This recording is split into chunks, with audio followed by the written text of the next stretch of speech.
Demək olar bugün sonuncu mövzu atom və nüvə fizikası haqqında danışacağıq. Burada əsas hansı anlayışları bilmək lazımdır? E, Atom modelləri var, hansı ki, onların tarixçəsi haqqında qısa məlumat verəcəyik. Çatışan, çatışmayan cəhətləri, sonra şüalanma, udulma spektrləri, lazerlər, tətbiqləri, xüsusiyyətləri, atom nüvəsi, nüvə qüvvələri, rabitə enerjisi. Sonra təbii radioaktivlik, alfa, beta, qamma şüalanma. Xeyli başlıq var burada. Sonra radioaktiv çevirmə qanunu, nüvə reaksiyaları, nüvə reaktoru, şüalanma, udulma dozası, sonra maddənin əsas zərrəcikləri, kvarklar və şüalanmanı qeyd edən, yüklü zərrəcikləri qeyd edən bəzi cihazlar haqqında ümumi məlumat verməyə çalışacağıq. Düz qəbulda bir dənə sual düşür buradan, amma başlıqlar biraz çoxdur. Ona görə gözünüz qorxmasın, rahat olun, öyrənəsiniz. Demək olar, bilirik ki, bütün maddələr nədən təşkil olunur? Molekullardan. Molekullar nədən təşkil olunur? Atomlardan, düzdür? Bəs atomlar nədən təşkil olunur? Kim deyər? Zərrəciklərdən. Amma üstə atom özü də zərrəcik. Hansı zərrəcik? Proton, Atom nüvədən və ətrafında hərəkət edən elektronlardan ibarətdir. Nüvənin özü nədən ibarətdir? Nüvə. proton və neutron. Proton və neytronlardan ibarətdir. Bəli. Demək olar, atom quruluşu haqqında müxtəlif fərziyyələr, müxtəlif modellər təklif olunub. Onlardan Thomson modeli, sonra Rutherford modeli, Bohr modeli haqqında deyəcəyik. Demək, Thomson modelini həm də Keks modeli deyilir. Thomsona görə atomda müsbət yüklər bərabər sıxlıqda paylanır, elektronlar isə onlar arasındakı boşluqda paylanır. Deməli, Rutherford alfa zərrəciklərinin qızıl fayqada səpilməsini tədqiq edərkən müəyyənləşdirdi ki, müsbət yüklər heç də bərabər sıxlıqda bütün həcmdə paylanmayıb. O müəyyən elədi ki, aleykümsalam. O müəyyən elədi ki, atomun yükü əsas kütləsi nüvə adlanan hissəsində, mərkəzdə toplanır. Deməli, Rutherford modelinə görə elektronların nüvə ətrafında hərəkəti planetlərin Günəş ətrafında hərəkətinə bənzədiyinə görə o bu modelə həm də nədir? Planetar model adını vermişdir. Planetar modelin də, yəni Rutherford modelinin də çatışmayan cəhəti var idi. Klassik elektrodinamikaya görə təcilli hərəkət edən zərrəciklər özündən elektromagnet dalğası şüalandırır və hər dəfə enerji şüalandırdıqca elektronun nüvəyə olan məsafəsi azalır. Ən sonunda elektron gəlib nüvənin üzərinə düşməli idi və atom məhv olmalıdır. Təcrübələr göstərdi ki, atom əslində dayanıqlı sistemdir. Heç də bu fərziyyədə olduğu kimi deyil. Bu çatışmazlıqları aradan qaldırmaq üçün Niels Bohr aşağıdakı postulatları, fərziyyələri irəli sürür. Hansı fərziyyələrdir uşaqlar? Əsas iki postulat verilir dərsliklərdə. Birinci postulat. Atom sistemi hər birinə müəyyən YN enerjisi uyğun gələn xüsusi stasionar hallarda və ya kvant hallarda ola bilər. Diqqət, stasionar halda atom şüalanmır və şüa udmur. Yəni, atom sistemini bir yüksək mərtəbəli bina kimi təsəvvür edəsəniz, deməli, nüvədir. Deməli, nüvənin ətrafında da deməli, nələr var? Stasionar hallar var. Bu nüvədir deyək. Onun ətrafında nələr var? Stasionar hallar. Yəni, atom bu enerji səviyyələrin, elektronlar bu enerji səviyyələrində olur. Yəni, hər hansı bir stasionar halda olan elektron hərəkət edən zaman, yəni, deyək ki, orbit üzrə hərəkət edən zaman, enerji udmur, şüalandırmır. İkinci postulatda nə deyilir? Atom böyük enerji stasionar haldan kiçik enerji stasionar hala keçdikdə şüalanma baş verir. Şüanı udduqda isə kiçik enerji stasionar haldan böyük enerji stasionar hala keçir. Yəni, uşaqlar, burada iki dənə enerji səviyyəsi göstərsək, birinə deyərik YK. Bu böyük enerji səviyyə olsun. Diğerine de YN. Bu da kiçik enerji səviyyə. Elektron kiçik enerji səviyyəsindən böyük enerji səviyyəsinə keçirsə,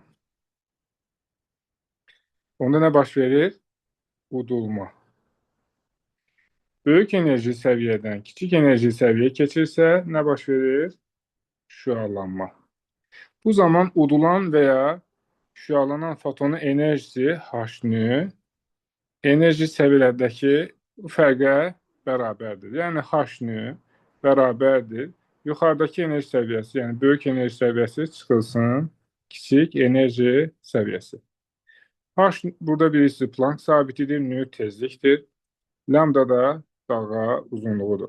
Uşaqlar, yuxarıdakı düsturlardan tezliyi və dalğa uzunluğunu da hesablamaq olar.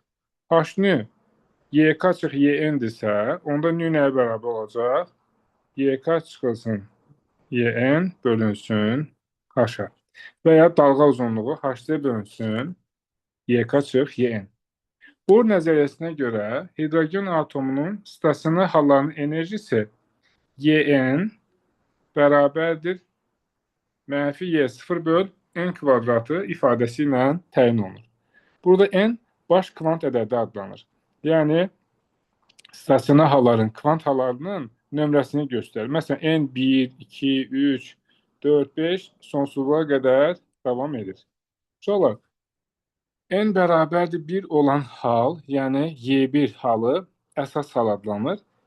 Əsas haldan başqa digər hallar isə həyəcanlanmış hallar adlanır. Baxın, birdən yuxarıda olan hallar, bunlar necə hallardır? Həyəcanlanmış hallardır. Deməli, burada Y0 minimum enerji halında olan hidrogen atomunun iyonlaşma enerjisidir. N dedik bayaq, baş kvant ədədidir. Əsas halda olan, yəni əsas halda olan elektronun, Müəllim, bəli, orada hesablayanda mənfisi nəzərə alırıq. bəli, enerjilər mənfidir. Niyə mənfidir? Çünki nüvə müsbət yüklüdür, elektron mənfi yüklü. Onlar arasındakı qarşılıqlı təsir enerjisi mənfi olur. Bəli, başa düşdüm. Aydındır. Biri Bəli. müsbət, nüvə müsbət, elektron mənfidir. Onların hasili mənfi olacaq. Çox sağ ol. Aydın oldu, buyur. Demək, əsas halda olan elektronu sərbəst hala, bax, sərbəst halda uşaqlar enerji nəyə bərabərdir? Sıfıra. Niyə? Məxrəc sonsuz böyük olsa, istənilən ədədi sonsuz böyük ədədə bölsək, sıfıra yaxınlaşacaq. Əsas halda olan elektronu sərbəst hala keçirmək üçün sərf olunan minimal enerjiyə atomun iyonlaşma enerjisi deyilir. Məsələn, N-ci səviyyədə olan, N-ci səviyyə dediyimiz nədir? N2 ola bilər, 3 ola bilər, 5 ola bilər. Hər hansı N-ci səviyyədə olan elektronun, yəni atomun iyonlaşma enerjisi həmin səviyyədəki enerjinin moduluna bərabərdir. Yuxarıda görürsünüz, YN bərabərdir mənfi Y0 böl Y kvadrat, N kvadratıdır. Burada YI bərabər Y0 böl N kvadratı moduluna bərabərdir. Məsələn, bir nümunə göstərək. Deyək ki, atom ikinci enerji səviyyəsindədir. Bunun enerjisi nə qədərdir uşaqlar? Mənfi 3.4. 3,14. Ay sağ ol. İndi bunun iyonlaşması nə deməkdir? Bu əsas hala, demək, sərbəst hala keçməlidir. Deməli, bu zaman lazım olan enerji iyonlaşma enerjisidir. Baxın, yazıram. Y3 iyonlaşma enerjisi.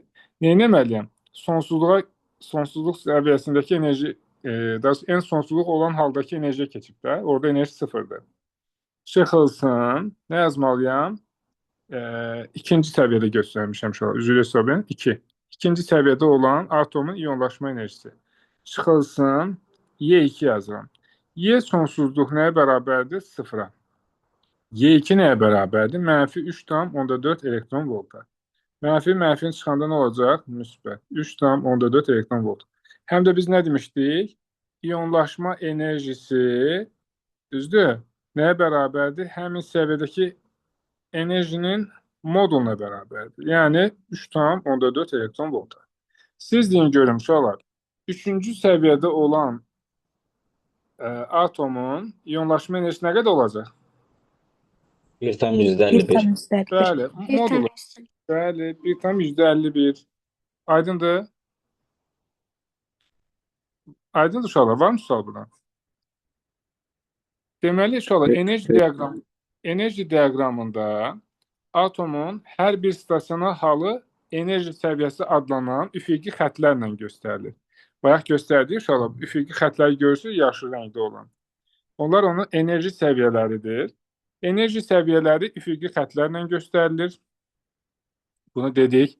Atomun əsas enerji səviyyəsi ən aşağıda yerləşir. Sonsuzluğa yaxınlaşdıqda elektron nüvədən sonsuz məsafəyə uzaqlaşır. Yəni nüvə ilə rabitə enerjisi nəyə bərabər olur uşaqlar? 0. Deməli, bir stasionar haldan digərinə keçid uyğun səviyyələr arasında oxla göstərilir. Yəni şaquli xətlərlə göstərilir. Uşaqlar baxın, oxun yuxarı olması udulmanı göstərir. Məsələn, 1 və 2-də görürsünüz, oxlar yuxarıdır, udulmanı göstərir. Ox aşağıdırsa 3 ilə 4 bənövşəyi rəngli xətlərdə. Bu isə şüalanmanı göstərir. Sonra deməli uşaqlar, şaquli xətt uzun olduqda enerji, tezlik, impuls böyük olur. Dalğa uzunluğu isə kiçik olur. Əksinə, xətt qısa olduqda isə dalğa uzunluğu böyük, tezlik, enerji, impuls isə kiçik olur. Hər hansı n-ci səviyyədə olan atomun şüalandırdığı müxtəlif enerjili kvant sayı, yəni 3-cü səviyyədədir tutaq ki, atom, baxın, 3-cü səviyyədədir, n bərabərdir 3. Mənə maraqlıdır, görün, burada neçə dənə şüalanma baş verə bilər? Yerinə qoyuram, uşaqlar. N bərabərdir 3 vurulsun, 3 çıx 1 bölünsün 2. Bu neçə eləyər? 3. Bu necə baş verə bilər, uşaqlar? Deməli, tutaq ki, 3 dənə səviyyə var da, burada deyək ki, 1, 2, 3, 3 dənəsini göstərmiş. Y1, Y2, Y3. 3-cü səviyyədən 1-ə keçə bilər, oldu bir dənə şüalanan foton. 3-dən 2-yə keçə bilər, oldu 2 dənə. Sonra 2-dən də 1-ə keçə bilər. Deməli, 3-cü səviyyədə olan atom, yəni neçə dənə şüalanma verə bilər? 3 dənə. 3-dən 1-ə, 3-dən 2-yə, sonra 2-dən də 1-ə. Bəs 4-cü səviyyədə olsa neçə olar? Bunu siz tapın. 4-cü səviyyədə olsa. Hə, uşaqlar, necə olar? 6. 6. Aysa 4 vurulsun, 4 çıx 1, yəni 12 böl 2, 6. 4-dən 3-ə keçə bilər, 4-dən 2-yə keçə bilər, 4-dən 1-ə keçə bilər. Düzdürmü? Sonra 4-dən 3-ə keçmişdi, 3-dən 2-yə keçə bilər, 2-dən 1-ə keçə bilər. 6 dənə şüalanma baş verir. Şüalanan və ya udulan fotonun tezliyi aşağıdakı kimi hesablana bilər. Bu uşaqlar, bu hardan çıxır? H-nü bərabərdir. H-nü bərabərdir. Enerjilərin yerinə nə yazırıq? Məsəl üçün, YN-dən YK-nı çıxmaq istəyirik də. Düzdürmü? Onda nə yazmalıyam? Hər birində enerjilərin fərqidir də. Deməli, Y0 bölünsün N kvadrat çıxılsın Y0 bölünsün K kvadrat deyək. Buradan da Y0-ı mötərizə xaricinə çıxartmaq olar. Y0 vurulsun 1 böl N kvadrat çıxılsın 1 böl K kvadrat. Hər tərəfini H-a bölsək və bu sabitə R deyilir inşallah. Y0 bölünsün H. Buna bir R desək. Bu sabit adlanır Rydberg sabiti. Qiyməti də 3,3 10 üstü 15 Hz'dir. Uşaqlar, bu deməli atomda bu keçidlər zamanı müəyyən şüalanmalar baş verir və bu hər bir şüalanmaya uyğun seriyalar var. Məsələn, deməli burada kənardan göstərək, deməli əlavə bir şey göstərərik buradan.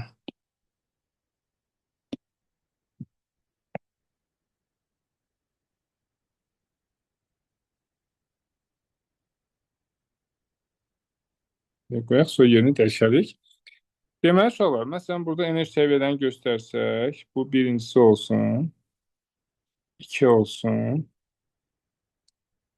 Getdikcə bunlar arasındakı məsafələr azalmağa başlayır.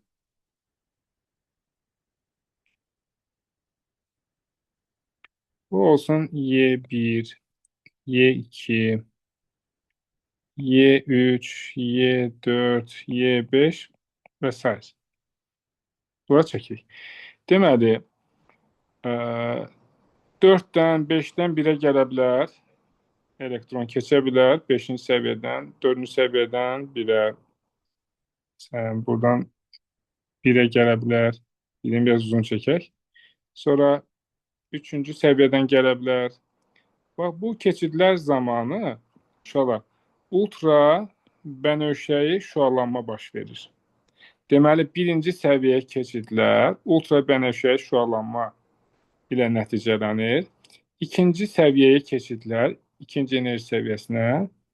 Bunlar isə görünən işıq şüalanır burada. Görünən işıq. Üzr istəyirəm, burada bunu qısa çəkmişəm. Deməli,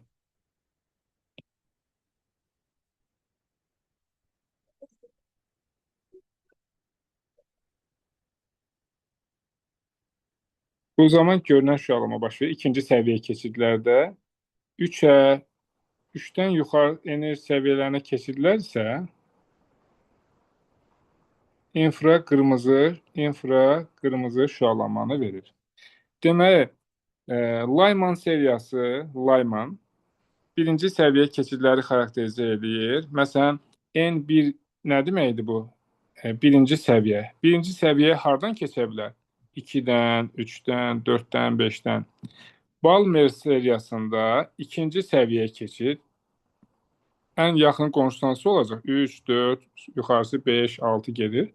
Paşin seriyasında isə üçüncü səviyyə keçidlər 4-dən, 5-dən olan keçidlərdir. Bu zamanda infraqırmızı şüalar buraxılır.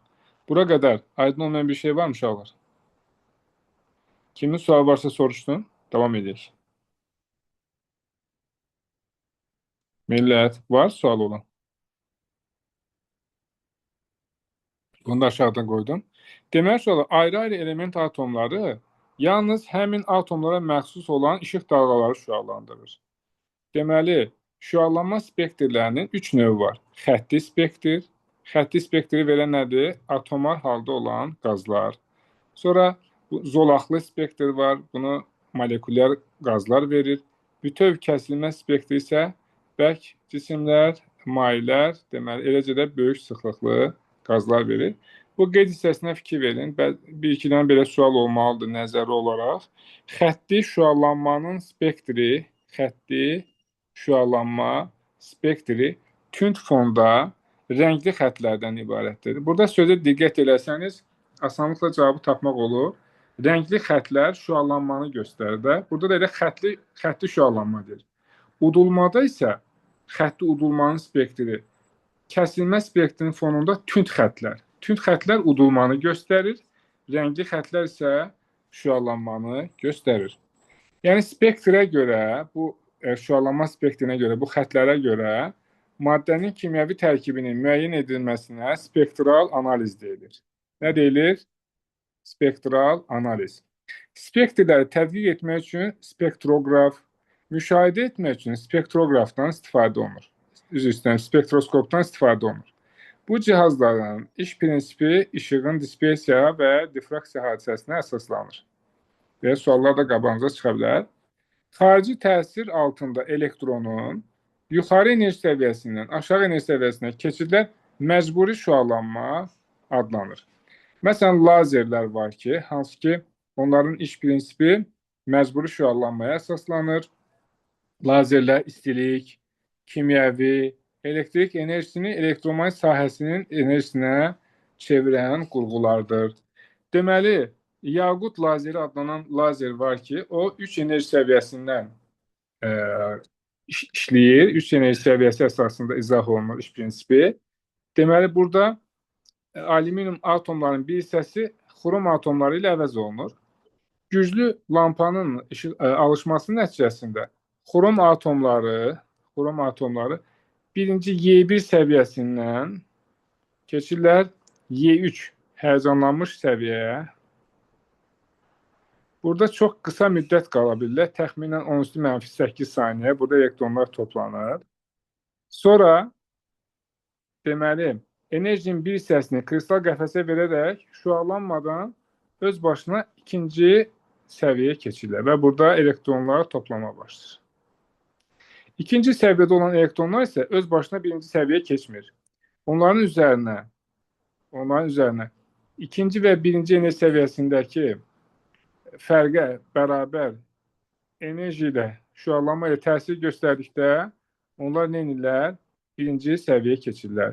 Və bu zaman deməli şüalanma baş verir. Bu şüalanma lazer şüalanması adlanır. Lazerlərin tətbiq sahələri genişdir. Məsələn, vakuumda maddələri buxarlandırmaq üçün istifadə olunur. Sonra cərrahiyyə işlərində əməliyyat aparmaq üçün istifadə olunur. Bəzən testlərdə soruşur, gözün qopmuş torlu qışarcılığını bərpa etmək üçün, qaynaq etmək üçün istifadə olunur. Cisimlərin həcmi xəyalını almaq üçün holoqrafiyada istifadə olunur. İşıq lokatoru və sair məqsədləri ilə istifadə olunur. Lazer şüasının xüsusiyyətləri nələrdir? Monoxromatikdir, yəni tək rənglidir şüalar. Koherentdir. Koherent dalğalar görüşən zaman bilirdinizdə bir-birini ya gücləndirir, ya da zəiflədir. Bəli. Çox kiçik səpilmə bucağına malikdir. Məsələn, əl fənərində işığı sarırsız yerə o daha çox səpilir. Amma lazerdə isə işıq şüasını uzaq məsafəyə göndərmək olur. Çünki səpilmə bucağı çox kiçikdir. Lazerlə həm də nədir? Çox güclü süni işıq mənbəyidir. Lazerin gücü var uşaqlar. Gücü deməli enerji bölünsün zaman NH bölünsün T və ya NHC bölünsün lambda vurulsun T düsturu ilə hesablanır. Burada N T müddəti ərzində şüalandırılan fotonların sayı, nü şüalanma tezliyi və lambda dalğa uzunluğudur. Deməli uşaqlar, indi bunlara aid baxaq görək hansı sualları işləyə bilərik.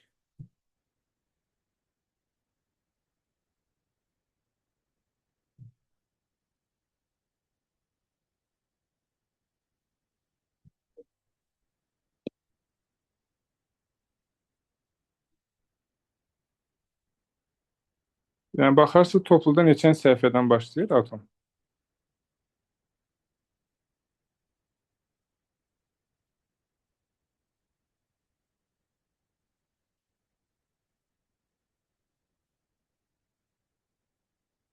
Hə, uşaqlar, kim deyə bilər səhifəni?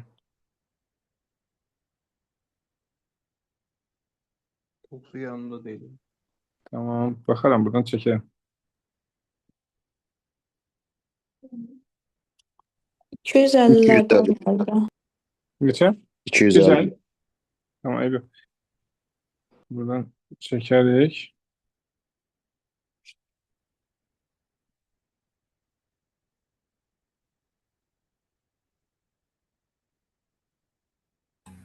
Ben Hə, 255. bəli? 255. Hə, tapdın, narahat olmayın. Uşaqlar, məsələn, ikinci suala baxın. Atom bir enerji səviyyəsindən digər enerji səviyyəsinə keçərkən udduğu işığın tezliyi hansı ifadə ilə təyin olunur? Kinetik bölge bölünsün. Necə edirdik? Deməli, H-nü bərabər idi. YK çıxılsın YN. Buradan da tezliyi tapsaq, YK çıxılsın YN bölünsün H şəklində tapılır. Sonra Planck hipotezi yadınızdadırmı? Bunu işıq kvantlarını keçəndə demişdik. Atom elektromagnet enerjisini ayrı-ayrı porsiyalarla şüalandırır və ya budur demişdik. Baxın, dördüncü suala. Mənbələrdən hansı yüksək monoxromatikliyə malik işıq şüaları? Lazer. Bəli, ay maşallah. Mənbələrdən hansı daha kiçik səpilmə bucağına malik işıq dəstəsi şüalandırır? Burada da lazer. Sonra uşaqlar 6-cı suala diqqət eləyin. Yaqut lazerində güclü qaz lampasının işığın təsiri ilə hansı keçid baş verir? Hardan hara keçirdi? Birdən üçə. Birdən 3-ə keçirdi lampanın vasitəsilə. 3-dən 2-yə isə öz başına keçirdi. Aydındır. Sonra başqa bir şey demişdi uşaqlar. Keçidlər oxlarla göstərilir. Düzdür? Bizə deyir ki, 7-ci sual. Hansı keçiddə hidrogen atomu ən böyük dalğa uzunluqlu görünən işıq şüalandırır? Baxın, görünən deyirsə hara keçməlidir? Y. İkinciyə Y. keçməlidir və Zeynet. uşaqlar ən böyük dalğa uzunluğu deyirsə ən yaxın qonşudan gəlməlidir. Elə Üçten deyil. iki. Bəli. 3'ten 2. Sən 2-yə gəlməlidir. Doğru cavab Y olacaq. Aydındır. Sonra baxaq burada məsələn 10-cu suala. 10. Hidrogen atomunun enerji səviyyələrinin diaqramı təsvir edilib. Hansı keçid görünən şüalanmaya uyğundur? Görünən, 1. görünən olması üçün ikinci səviyyəyə keçid. Deməli burada hansı ox uyğun gələcək? 1. Aydındır. Uşaqlar demişdik ki, bütün maddələr molekullar atomlardan ibarətdir. Düzdür? Atom adi halda elektroneytraldır. Protonların sayı nəyə bərabər idi? Elektronların. Elektronların Evet. sayına. İndi 11-ci suala fikir verin. Görün bu atomdur yoxsa iyon? Atom. Atom. Hardan bildik? Çünki iki Proton proton sayı var. elektronsları. Bəli. Və sıra nömrəsi 2 olan kimyəvi element hansıdır? Helium. Helium. Şola, mən də hamısını əzbər bilmirəm. 2-3 dənəsini bilirəm. Hidrogendir, sonra heliumdur, lityumdur, düzdür? Deməli, baxaq buradan, məsələn, 14-cü suala. Baxaq görək bu atomdur, yoxsa iyondur? İyon. Deməli, uşaqlar, 2 protonu var, 1 elektronu. Deməli, elektronun protondan azdır. Bu iyondur dediniz, düzdür? Bəli. İyon, Bəli. müsbət iyon, mənfi iyon. Müsbət iyon. Müsbət iyondur və sıra nömrəsi 2 olduğuna görə bu hansı atomun iyonudur? Helium. Heliumun. Ay, sağ ol. Əla. Sonra deməli uşaqlar 19-a baxın. İkinci enerji səviyyəsində olan hidrogen atomunun, baxıram, ikinci enerji səviyyəsində olan hidrogen atomunun udduğu ən uzun dalğalı fotonun enerjisini soruşur, nə qədərdir? Ən uzun dalğalı deyirsə, hara keçməlidir o? Biri. Biri. Hara? Udduğu deyir amma, görürsünüz? Üçün. Udduğu deyirsə, ən yuxarı, özündən yuxarı keçməlidir və ən yaxın qonşuya keçməlidir. Demək, hara keçəcək o? Bir tane. 3-ə keçəcək, düzdür? Deməli, həmin enerjini hesablamalıyıq. Y nəyə bərabər olacaq? Y3 Olsun Y2. çıxılsın 2. Laf ayağına 3-2 də yazmaq olar. Y3 çıxılsın. Y3 çıxılsın. Nə olacaq burada? Y2. Üçüncünün enerjisi mənfi 1,51'dir. Çıxılsın mənfi 3,4. Yəni 189. 3,4-dən neçə çıxmalıyıq? 1,51. Bu neçə eləyər? 1,89. 1,89 elektron volt. Y variantı. Aydındır gənclər? İndi sağ tərəfdə uşaqlar bu suallara çoxuna baxsaq, nə görəcəyik? İyonlaşma enerjisi və ya udduğu ən uzun dalğalı foton, ən kiçik tezlikli foton və s. Onlar eyni tipdir. İndi mən sizə hansını göstərmək istəyirəm? 25-ci sual. 4-cü enerji səviyyəsində olan hidrogen atomunun iyonlaşma enerjisi 4-dədir və iyonlaşma enerjisini soruşur. Deməli, iyonlaşma hara keçməlidir o? Sərbəst hala. Sərbəst halda enerji nəyə bərabərdir? 0. Düzdür? Nə demişdik? 4-cü səviyyədə olan atomun iyonlaşma enerjisi elə Y4-ün moduluna bərabərdir. Neçə olacaq? 85'in 0,85 elektron volt olacaq. Aydındır millət? Şahidlər, hamı aydındır? Bəli. Əla. Sonra baxaq görək. Məsələn, 29-a baxın, sadə suallardır. Həyəcanlanmış hidrogen atomu 6-cı səviyyədədir. Elektron hansı enerji səviyyəsinə keçəndə görünən işıq şüalanar? İkinci. İkinciyə. Doğrudur. Məsələn, 1-dən 2-yə keçsə nə baş verər? Birinci səviyyədən ikinci səviyyəyə keçsə. Görünən olur. Amma şüalanma olmur da, udulma olur. Görünən işıq udulmuş olur. Aydındır? Bəs 34 necə olar? Hidrogen atomu -0,85 olan səviyyədən enerjisi -3,4 elektron volt olan səviyyəyə keçmişdir. Hansı ifadə doğrudur? Sizcə, Çoğalanır bu. uşaqlar, böyük enerji səviyyəsindən kiçiyə keçib, yoxsa əksinə? 2'den böyük. Dəqiq. Böyük. -0,85 böyükdür, yoxsa Böyükten küçük. -0,85. böyükdür, düzdürmü? Elektron volt. -3,4 kiçikdir. Düzdür? Deməli, yuxarıdan aşağı keçib də, uşaqlar. Şüalanmadı. Onda nə olacaq? Şüalanma. Onda həmin şüalanma enerjisi nəyə bərabərdir? Belə demək olur. -0,85 üstə gəl 3,4 olacaq da. Buradan şey eləyər? 2,55. 2,55 elektron volt. Nə edib? Şüalanıb. Düzdürmü uşaqlar? Yuxarıdan aşağı keçib axı. Şüalanar. Demək 2,55 elektron volt enerjili foton şüalandırmışdır. Cavab Y olacaq da. Düzdür? Evet. Əla. Baxaq, başqa nə sual tipi var burada? 44'e bakalım. 44-ə hələ baxmayaq. Çünki ona aid şey izah eləməmişəm də sizə. Kütlədə, yük ədədini izah eləməmişəm hələ. Sonra baxarıq ona. 46-ya baxaq uşaqlar. 46. 1 keçidi, 2 keçididir. Görünən işıq diapazonuna düşən foton şüalanması baş verir. Hər ikisi neçənci səviyyəyə keçib? İkinci səviyyə. 3-dən 2-yə, 4-dən 2-yə. Deməli, görünən işıq diapazonuna düşən foton şüalanması baş verib. Bir ortaq olacaq.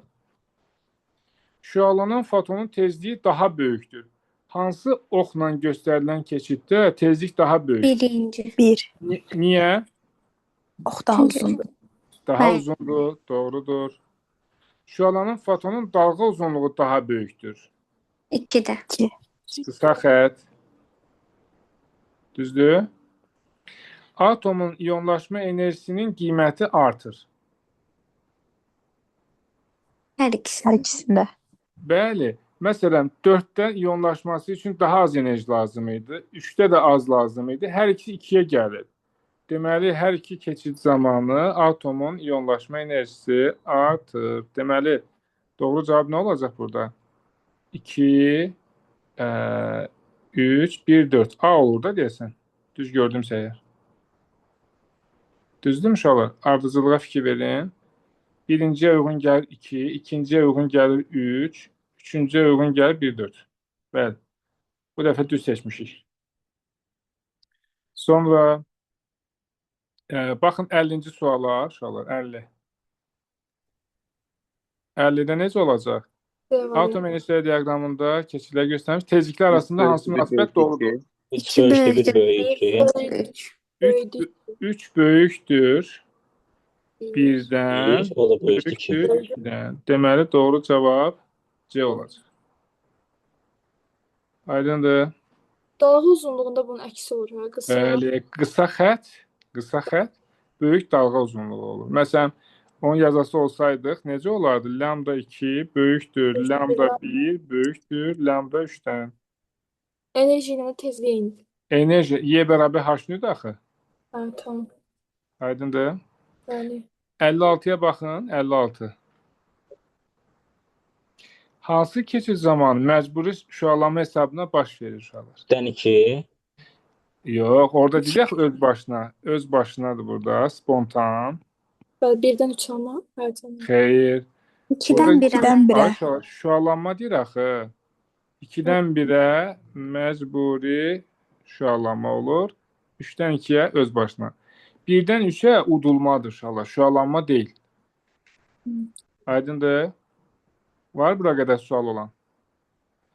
Yoxsa biz mövzunun davamına baxaq və sonra yenidən suallara baxarıq. Kitabı hara itirdik?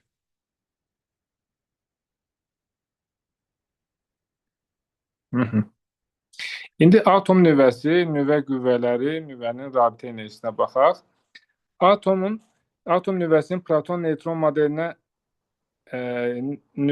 modelinə görə nukleonlar nədən ibarətdir? Nədən təşkil olunub? Nukleonlar proton və neytronlardan təşkil olunub. Bax, dedik nüvə, proton və neytronlardan və ətrafında hərəkət edən elektronlar var. Bəzən şagirdlər diqqət eləmir. Deyir ki, atom sistemi nədən təşkil olunub? Uşaqlar yazır ki, proton və neytrondan. Proton və neytrondan təşkil olunan nüvədir uşaqlar. Atom nüvədən və ətrafında hərəkət edən elektronlardan təşkil olunub. Deməli, nüvədəki protonların sayını necə işarə edirik? Z-lə, neytronların sayını N-lə. Deməli, burada sizdəki kitablarda bu problem yoxdur. Bu çapdan əvvəlki versiyadır.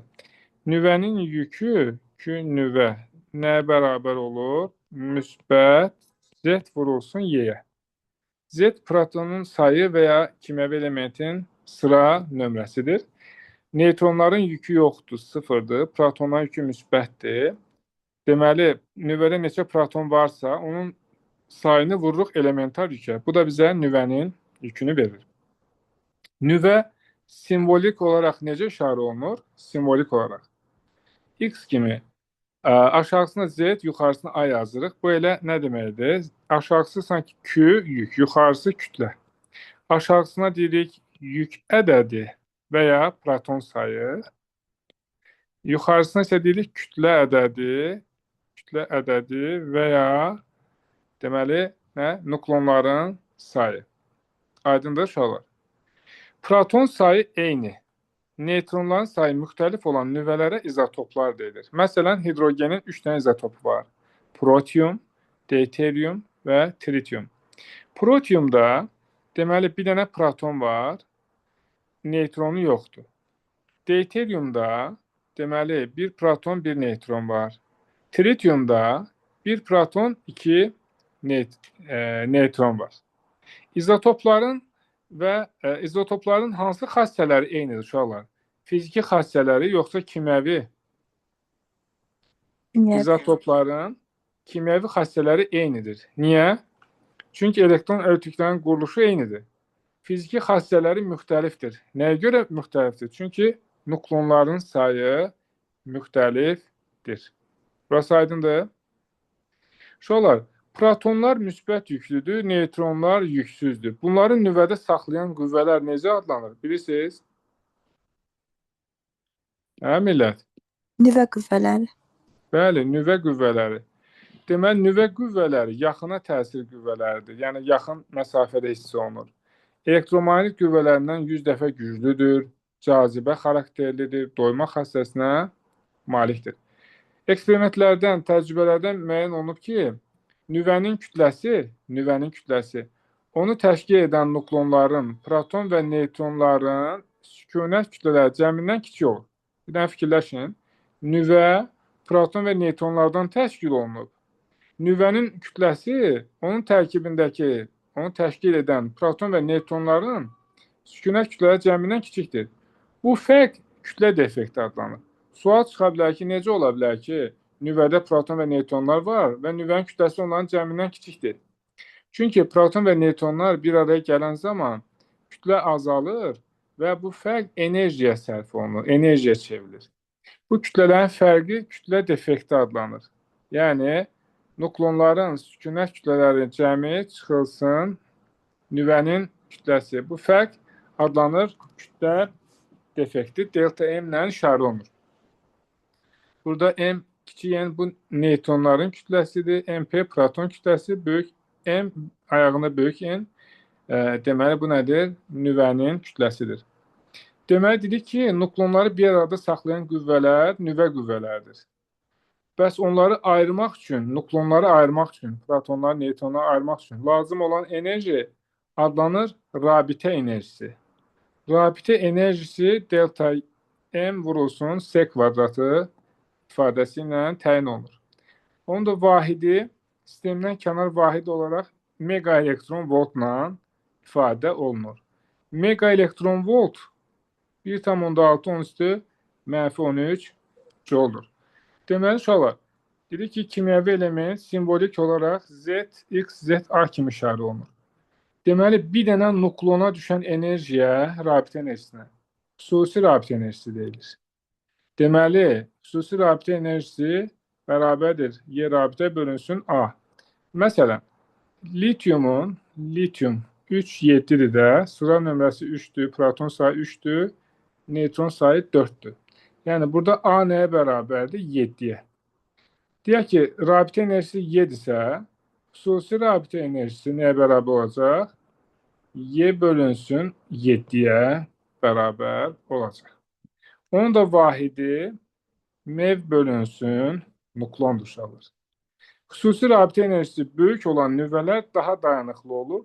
Yüngül və ağır nüvələr isə orta kütlə ədədinə malik nüvələr nisbətən daha az dayanıqlı nüvələrdir. Deməli, burada xüsusi rabitə enerjisinin kütlə ədədinə asılı qrafiki göstərilib. Deməli, kütlə ədədi 40-a qədər olanlar yüngül nüvələr götürülüb. Deməli, 140-143-ə qədər olanlar deməli, orta, ondan böyük olanlar isə ağır nüvələr hesab olunur. Deməli, uşaqlar, kütlə ədədi artdıqca nə baş verir? Protonların sayı çox olduğuna görə onlar arasındakı Coulomb itələmə qüvvələri nə olur? Üstünlük təşkil edir və atomun dayanıqlığı azalır. Sonra uşaqlar buradan deməli, təbii radioaktivliyə keçməzdən əvvəl izah elədiklərimizə aid baxaq, hansı nümunələr var. Sonra davamını izah eləyərik. Müəllim, bu gün atomu bitirəcəyik. Çalışacaq. Yaxşı. Biraz uzun ola bilər, biraz amma çalışacaq bitirək Elnur. Yaxşı, nümunələrlə göstərirəm ki, sizə rahat olsun. Oldu. Sonra ikinci suala baxın. İkinci sual. Zn proton üstəgəl Nm neytron çıxılsın delta M. Bu ifadə ilə hansı kəmiyyət təyin olunur? Zn proton, Nm neytron. Bu nədir? Nukleonların, yəni proton və neytronların sükunət kütlələrinin cəmi çıxılsın delta M. Bu da kütlə defektidir. Bu fərq bizə nə verər? Nüvənin kütləsini. Bəli, tamamilə doğrudur. Nüvənin kütlə ədədi necə təyin olunur? Kütlə ədədi. A nəyə bərabər idi? C variantı. Plus N, deməli C variantı. Aydındır? Sonra buradan ixtiyarı birini seçək. Məsələn, olsun 9-cu sual. Hidrogenium 80-200-də neytronların sayı protonların sayından neçə dəfə çoxdur? 1.5 dəfə. Deməli, uşaqlar, neytron sayı neçədir? 120. 120. Çıxılsın 80, 120. Proton sayı 80. 80. Şeylə 1.5. Aydındır? Deməli, uşaqlar, 12-ci suala baxın. Ayrı-ayrı nukleonlardan nüvə əmələ gələn zaman ayrılan enerji necə adlanır? Xüsusi rabitə enerjisi. Yox, Nüvənin Nüvə deyil. kütləsi enerjisi. yaxşı fikirləşin. Ayrı-ayrı nukleonlardan nüvə əmələ gələn zaman ayrılan enerji. Rabitə Rabitə enerjisi. Rabitə enerjisi. Bəli, Bəli, rabitə enerjisi. rabitə enerjisi, doğrudur. Sonra baxaq, məsələn, 15-ci sualda kütlə defektini soruşur. Necə tapmaq olar? Enerji var. Y Tek bölsün kvadratına C. bölərik. Sağ ol. Delta M bərabərdir. Y bölünsün S-nin kvadratı. Buradan hesablamaq olar. Düzdür? Nəzrin xanım, 18-ci sual necə olurdu? Orada protonların sayı 11'di. Ay, sağ ol. Elə birbaşa görürsünüz. Zn proton, Z, Neytronlar da 12'di. aha, 20 neytron çıxılsın 11. sayda 12'dir. Nə olacaq burada? Zn proton, Nm neytron, yəni 11 proton, 12 neytron çıxılsın. M nüvə vurulsun S-nin kvadratı. Burası aydındırmı? Sonra uşaqlar 21-ci suala baxın. Berilyum 4-9 nüvəsinin rabitə enerjisi Y olarsa, xüsusi rabitə enerjisi nəyə bərabərdir? Y bölü 9. Y bölü Bəli, 9. xüsusi rabitə enerjisi demişdik ki, bir nukleona düşən enerjidir. Burada A 9 olduğuna görə onda bərabər olacaq Y bölünsün 9-a. Doğrudur. Deməli, sonra baxaq buradan 26-ya. Polonium 84-210-dur. Kütlə ədədi neçədir bunun? Kütlə ədədi.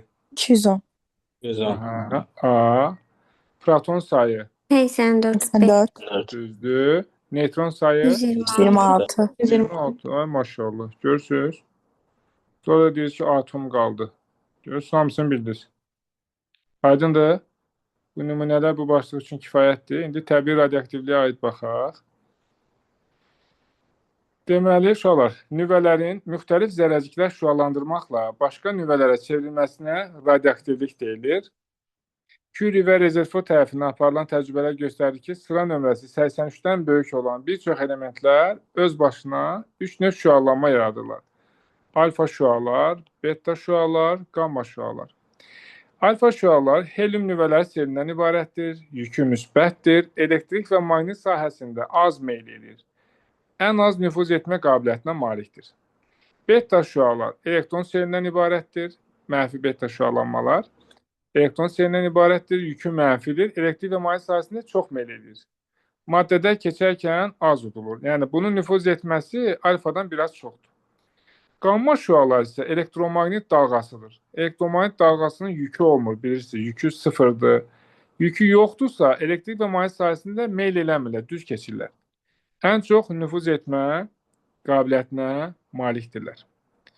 Deməli, uşaqlar, elektrik və maqnit sahəsində onların meyl etməsini Lorentz qüvvəsinin, yəni Solel qaydasından təyin eləmək olar ki, hansı zərrəciyin yükü müsbətdir, hansı mənfidir. Məsələn, elektrik sahəsində Y. Əgər bu müsbətdirsə, müsbət, mənfiyə tərəf meyl edəcək. Gördüyünüz kimi, alfa zərrəciyin yükü müsbətdir. Düz gedirsə, neytraldır, yükü yoxdur. Deməli, müsbətə tərəf meyl edibsə, bu hansıdır? Mənfi yüklü zərrəciklərdir. Aydındır. Nüvələrin çevrilməsi yerdəyişmə qanununa tabedir. Yəni, yerdəyişmə qanununa tabedir nədir? Kütlə və yük ədədinin saxlanma qanunu ödənilir. Alfa çevrilmə zamanı nüvə 2 proton itirir və 2 neytron itirir. Kütlə ədədi ona görə 4 vahid azalır. Baxın, burada göstərmişik. X, Z adı. Alfa zərrəcik ayrılıbsa, deməli, bunun proton sayı 2 vahid azalacaq. Z minus 2 olur. 2 proton və 2 neytron deməli, neyib? Ayrılıb da. Çünki heliumda kütlə ədədi 4-də axı. Bu, o deməkdir ki, 2 proton, 2 neytron. Deməli, nəticə olaraq nə deyə bilərik? Alfa çevrilmə zamanı element dövrü sistemdə 2 xana neyinir? Əvvələ doğru sürüşür. 2 xana. Deməli, əvvəl deyək ki, sıra nömrəsi tutaq ki, 3 idisə, o hara gələcək? 1-ə. 2 xana sürüşdü. Aydın oldu? Deməli, alfa çevrilmə zamanı kütlə ədədi 4 vahid azalır, proton sayı və ya yük ədədi 2 vahid, neytron sayı 2 vahid azalır. Beta çevrilmə 2 cür olur. Mənfi beta çevrilmə, yəni elektron çevrilməsi və ya pozitron, müsbət beta çevrilməsi. Deməli, burada mənfi beta çevrilmədirsə, uşaqlar, mənfi beta çevrilmədə onda proton sayı 1 vahid artır. Proton 1 vahid artırsa, deməli, neytron nəyə çevrilir nüvədə? Protona. Deməli, uşaqlar, A bərabərdir, Z plus N-dir də. Gördüyünüz kimi, kütlə ədədi dəyişməyib. Bunların cəmi yenə A-ya bərabərdir. Z 1 vahid artıbsa, gərək N 1 vahid azalsın. Deməli, proton sayı 1 vahid artıb, neytron sayı 1 vahid azalıb. Burada isə nə baş verir? Deməli, sıra nömrəsi 1 vahid artır. Dövri sistemin sonuna doğru bir xana sürüşür, yerini dəyişir. Müsbət beta çevrilməsi pozitron çevrilməsidirlər.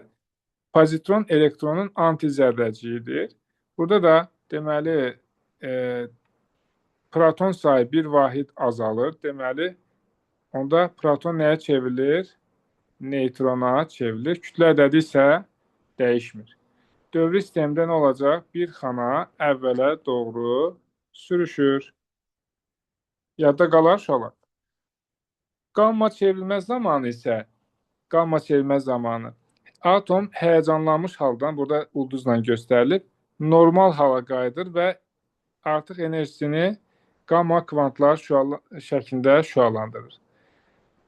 Qamma şüalar elektromagnet dalğası olduğuna görə onun kütləsi və yükü yoxdur demişik. Ona görə onlar elektrik və mane sahəsində meyl etmirlər. Bayaq dedik ki, uşaqlar alfa, beta, qamma şüaların nüfuz etmə qabiliyyətləri. Görürsünüz, alfa şüalar kağız və rəqəm qarşısını ala bilir. Deməli, beta şüaları alüminium lövhə qarşısını ala bilir. Qamma şüalar isə hətta qurğuşun divarı da keçib gedə bilir. Deməli, uşaqlar, radioaktiv maddə üçün elə bir zaman var ki, müəyyən bir zaman intervalı var ki, onun aktivliyi 2 dəfə azalır. Yəni, bu başqa nüvələrə çevrilir. Yarısının çevrilməsi üçün lazım olan zaman yarım parçalanma və yarım çevrilmə periodu adlanır. Və verilmiş radioaktiv nüvə üçün sabit kəmiyyətdir. T müddətindən sonra radioaktiv çevrilmədən sonra, yəni qalan nüvələrin sayı radioaktiv çevrilmə qanunu ilə müəyyən olunur. N çevrilməyib qalan son nüvələrin sayıdır. N son, N0 isə başlanğıc nüvələrin sayıdır. Kiçik T zamandır, ixtiyari T müddəti, böyük T isə yarım çevrilmə periodudur. Bu qrafikə fikir versəz, son nüvələrin sayı zaman keçdikcə azalır. Başlanğıcda N0 idi, getdikcə azalır. Yarısının çevrilməsinə sərf olunan zaman adlanır yarım parçalanma periodu və ya yarım çevrilmə periodu. Deməli, ixtiyari T müddətindən sonra çevrilməyə məruz qalan nüvələrin sayı isə delta N-lə işarə olunur. Delta N bərabərdir, N0 çıxılsın N-ə. Delta N bərabərdir, N0 çıxılsın N. Buradan da N0-ı mötərizə xaricinə çıxarsaq, nə olacaq? N0 vurulsun, 1 çıxılsın, 2 üstü mənfi T bölü T. Eyni şeyə fikir verin. Delta N çevrilmiş nüvələrin sayıdır. Parçalanmış, çevrilmiş nüvələrin sayı. Yenə şöyle fikir verin. Yarısının çevrilməsinə sərf olunan zamana nə dedik? Yarım çevrilmə və ya yarım parçalanma periodu. Radioaktiv çevrilməni xarakterizə etmək üçün aktivlik adlanan kəmiyyətdən istifadə olunur. Vahid zamanda, yəni 1 saniyədə çevrilən nüvələrin sayı aktivlik adlanır. A hərfi ilə işarə olunur. A bərabərdir delta N bölünsün T. Aktivliyin vahidi Becquerel'dir və ya saniyə üstü mənfi 1-ə bərabərdir. Aktivlik və radioaktiv maddənin kütləsi də nüvələrin sayının azalması qanunu ilə azalır. Yəni, N bərabərdir N0 vurulsun 2 üstü mənfi T bölü T düsturuna uyğun olaraq A bərabərdir A0 vurulsun 2 üstü mənfi T bölü T və ya kütlə N bərabərdir M0 vurulsun 2 üstü mənfi T bölü T düsturu ilə hesablanır. Burada da görürsünüz, aktivliyin 2 dəfə azalmasına sərf olunan zaman yarım çevrilmə periodudur və ya kütlənin yarısının azalmasına, çevrilməsinə sərf olunan zaman yarım çevrilmə periodu adlanır. Bura qədər sualınız var mı uşaqlar? Bilirəm, yorulursunuz, amma səbirli olmaq lazımdır. Mən Bəli. bir də Var. alma sualı var gibi alfabetdə qamma şualanma ilə bağlı. Buyur, buyur. O vaxt demişsi 9-da Bəli, alma söhbəti. alma yeyir cibinə qoyur nəsə elə bir Bəli, sual bəli. var. O türklərdə görmüşdüm onu mən. Deyir ki, alma var, biri alfa şüalanmaya məruz qalıb, biri beta, biri qamma. Bu almalardan birini yeyə bilər, birini əlində saxlaya bilər, birini cibinə qoya bilər demişdim. Ən az təsiri olan hansıdır? Ən az şüalanmanın təsiri alfa şüadır da. Bunu isə az təsir olacaq. Deməli, betanı da cibinə qoyar. Qammanı isə harası qoysun, fərqi yoxdur da. Yəni, o öz zərərli təsirini göstərəcək. Belə bir söhbət eləmişdim, deyəsən. Elə xatırlayıram. Bəli. Düzdür? İndi, yoldaşlar, gəlin baxaq buradan ikinci suala. Mənfi beta çevrilmə zamanı nə baş verir? Bax, yazıram X, A Z, deməli. A çevrilir Y elementinə, düzdürmü? Mənfi beta deyilsə, mənfi 1, 0 yazıram. Deməli uşaqlar, kütlə ədədi dəyişirmi? Dəyişmir. Amma proton sayı, yük ədədi necə dəyişir? 1 vahid artır. Deməli bizdən nə soruşur? Nüvənin yükünü soruşur. 1 Bir elementin vahid. yükü artar. Bəli. Ay sağ ol. Aydındır millət? Sonra baxaq buradan məsələn hansı olsun? Biraz çətin kimi olsun da. Deməli 12-yə baxın. Düzdür, bu da çətin deyil, amma yenə də. Alfa çevrilmə zamanı nüvənin yükünü soruşur. Bax, kütləni soruşmur, nüvənin yükünü soruşur. 4 vahid azalır. Burada necə yazılır? ZA Y elementinə çevrilir. Helium 2, 4. Aşağısı nə olacaq? Z-2. Yuxarısı A-4. Bizdə nəyi soruşur? Nüvənin yükünü soruşur. Yükü necə dəyişir? 2 elementar yük. Vahidi qədər azalır. Azalacaq. Ay sağ ol. Sonra uşaqlar baxın 10-cu suala. Hansı qrafik parçalanmamış radioaktiv nüvələrin, yəni qalan son nüvələrin sayının zamanın asdığını göstərir? Uşaqlar, parçalanmayıb qalanların sayı sizcə artar yoxsa azalar? Azalar. Təbii ki, azalacaq. Deməli, nə olacaq burada? D olacaq. Məsələn, 11-də isə parçalanan nüvələrin sayını deyir. Parçalananların sayı zaman keçdikcə nə edir? Artır. Aydın oldu? Sonra baxaq buradan 17-yə. 17. Demək, X elementi çevrilib Y elementinə. X elementinin kütlə ədədi nə qədər idi? 138. 238. Y-in kütlə ədədi nə qədərdir? 234. Kütlə ədədi nə qədər azaldı? 4 vahid. 4 var. Düzdür. İndi X-in proton sayına baxın. Nə qədər idi X-də? 92. Y-də neçədir? 90. Deməli, Z neçə vahid azaldı? 2 2 var. vahid. Kütlə ədədi 4 vahid, yük ədədi 2 vahid azalıbsa, burada hansı çevrilmə baş verir? Alfa. 1 alfa. Ay sağ ol, 1 alfa. Məsələn, kütlə ədədi 8 vahid. Kütlə ədədi 8 vahid. Yük ədədi 4 vahid azalsa nə olardı? 2 alfa. 2 alfa. Bəli, bəli, doğrudur. Sonra uşaqlar buradan baxaq. O bilər düsturdur. 26-ya baxın, 26. Yarım parçalanma deyirsə, nisbət nəyə bərabər olmalıdır uşaqlar? Delta n bölü n0 nəyə bərabər olmalıdır? Yarısı parçalansa. 2də 1, düzdür? Ona görə 2də 1-dən bir dənə xət çəkirəm, T-yə paralel.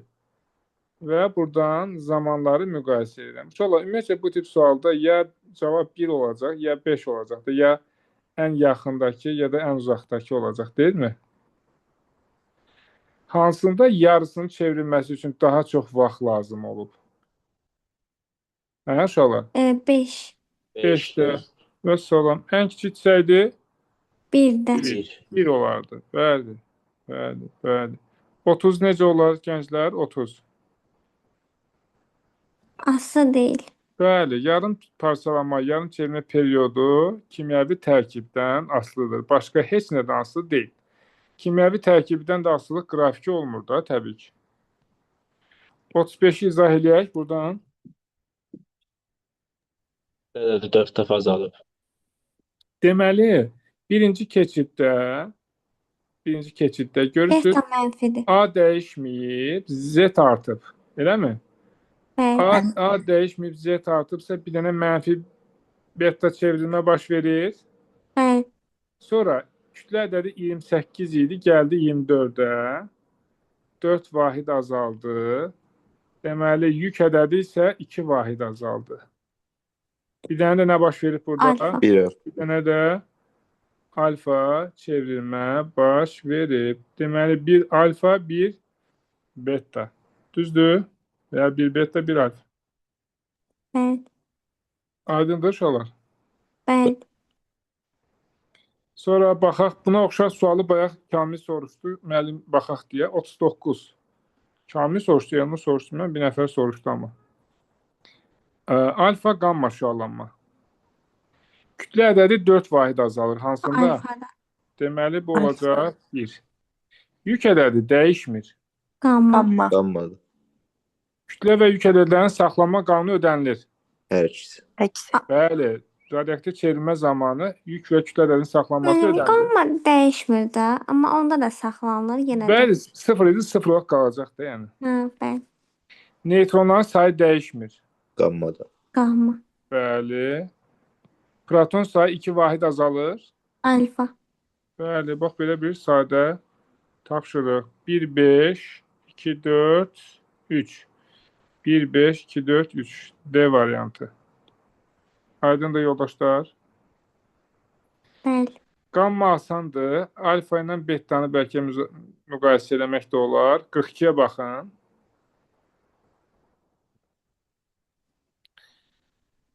Bu çevrilmələrdə yeni nüvə yaranır. Hər ikisində. Hər Bəli. Nüvənin yük ədədi azalır. Yük alfada. ədədi. Alfada. Neçə vahid azalırdı? 2. Bəli. Kütlə ədədi dəyişmir. Betada. Beta. Bəli. Neytronların sayı 2 vahid azalır. Alfada. Alfa. Alfada. Doğrudur. Deməli olacaq 2, 4, 3, 1. A variantı. Bir dənə buradan baxaq görək. Fərqli bir şey olsun da. Deməli, məsələn 55-ə baxaq uşaqlar. 55. Başlanğıcda nüvələrin sayı nə qədər idi? 8. Müəyyən müddətdən sonra neçə olub? 4. Neçə dəfə azalıb? 2 dəfə. 2 dəfə azalmağa uyğun gələn zamana nə deyirdik? Yarısı çevrilib də, yarısının çevrilməsinə sərf olunan zaman nə adlandırır millət? Yarım çevrilmə periyodu. Ay, sağ ol. Birincinin yarım çevrilmə periyodu nə qədər oldu? Birincidə 2, 4 sutka, bir öbürsüdür. ikincidə 2, 2 sutka. Bizdən bunların nisbətini soruşur. 2 böl 1-i soruşur. Daha doğrusu T2 böl T1-i soruşur. Neçə olacaq? 2 böl 4. Bu da eləyər 2-də 1. Aydındır? Bəli. Deməli, məsələn 56-da görürsünüz yarısı deyil. Onda n bərabərdir, n0 vurulsun. 2 üstü mənfi t böl t yazıb. Sol tərəfləri bərabər olacaq. Sağ tərəfləri də bərabərləşdirib periodların nisbətini tapa bilərsiniz.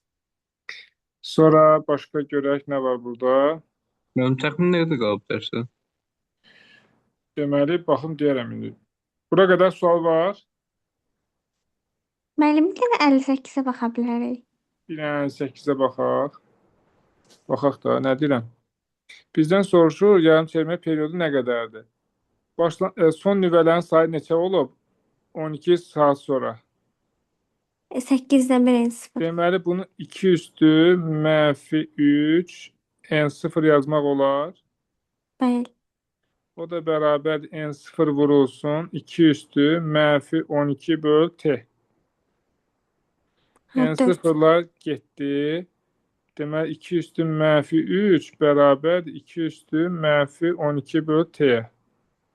Onda t neçə olacaq? 4 saat. 4. Bəli, çox sağ ol. Aydındır? Bəli. Deməli. Bunlar bir dənə buradan 78-i izah edəcəm. Buna ehtiyac olacaq. Deməli, preparatdakı alfa radioaktiv nüvələrin başlanğıc sayı 2 üstü 13-dür. 3T zaman ərzində preparatı tərk edən alfa hissəciklərin ümumi yükünü mikrokulonla hesablayın. Birinci burada delta N-i tapacaq. Nə qədəri tərk eləyib? N0 vurulsun. 1 çıx 2 üstü mənfi T böl T. Deməli, yerinə qoyarıq qiymətlərini. 2, 10 üstü 13 vurulsun. 1 çıx 2 üstü T 3 isə yerinə qoysam nə alınacaq? Mənfi 3. Düzdürmü? 2, 10 üstü 13 vurulsun. Neçə eləyər? 1 çıx 8-də 1. 8-də 7. 8-də 7 eləyər. Sonra uşaqlar Q ümumini soruşur burada. Onda delta N vurulsun Q alfa olacaq. Q alfa neçə Y-yə bərabərdir? 2. Delta N Q alfanın da yerinə 2Y yazırıq. Gətirib yerinə qoysaq 2 vur 8'də 7, 10 üstü 13, vur 2, vur 1 tam 10'da 6, 10 üstü mənfi 19. Buradan 2 vur 2, 4. Deməli 8-dən qısa etsək 2. Sonra burada da 2 ilə yaparsaq 0, 10'da 8. Hardasa 5 tam 10'da 6, 10 üstü mənfi 6 olur desən. Kulon. Bugün hesablamışdıq səhv etmirəmsə bunu. 5 tam 10'da 6 nə olacaq burada?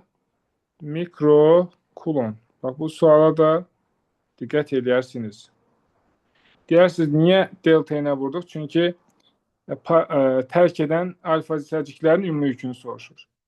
Alfa hissəcinin yükü bir dənəsi 2 elementar yükdür. Delta n sayda çıxıbsa, delta ilə vuracaq.